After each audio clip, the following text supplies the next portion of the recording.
Arjo Atayde tinanggap ang alok na kasal ni Sue Ramirez.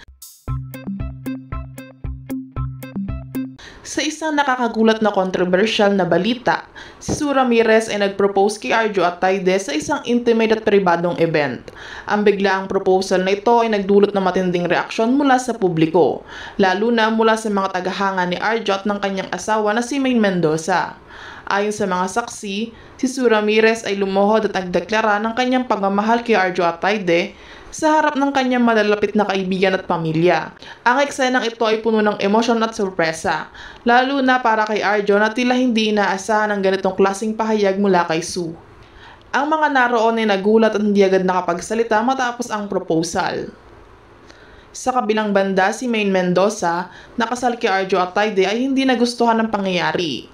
Ayon sa mga malalapit kay Maine, labis siyang nasasaktan at nagalit sa ginawa ni Sue. Hindi pa malinaw kung ano ang magiging epekto nito sa relasyon ni Maine at Arjo. Ngunit tiyak na ito ay nagdulot ng tensyon sa kanilang relasyon. Agad na kumalat ang balita sa social media at nagdulot ng iba't ibang reaksyon mula sa mga netizens. Marami ang nagtatanong kung ano ang tunay na motibo ni Sue sa kanyang proposal at kung paano ito makakaapekto kina Maine at Arjo. Ang ilan ay nagpahayag ng kanilang suporta kay Maine at nagsabing hindi tama ang ginawa ni Sue. Habang ang iba ay nagtataka kung mayroon bang namamagitan kina Sue at Arjo na hindi alam ng publiko. Hanggang ngayon ay walang opisyal na pahayag mula kina Sue Ramirez at Arjo Atayde at Maine Mendoza.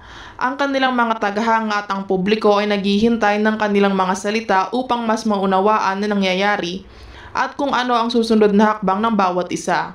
Ang sitwasyon ay patuloy na pinagmamasdan ng publiko at mga tagahanga. Maraming mga espekulasyon ang lumabas kung paano naapektuhan ang insidenteng ito ang karir at personal na buhay ng tatlo. Sa kabilang banda ng kontrobersya, umaasa ang karamihan na maayos at malulutas ang gusot na ito at makakahanap ng pagkakaintindihan ng lahat ng sangkot. Abangan ang mga susunod na balita at update tungkol sa kontrobersya ng proposal na ito.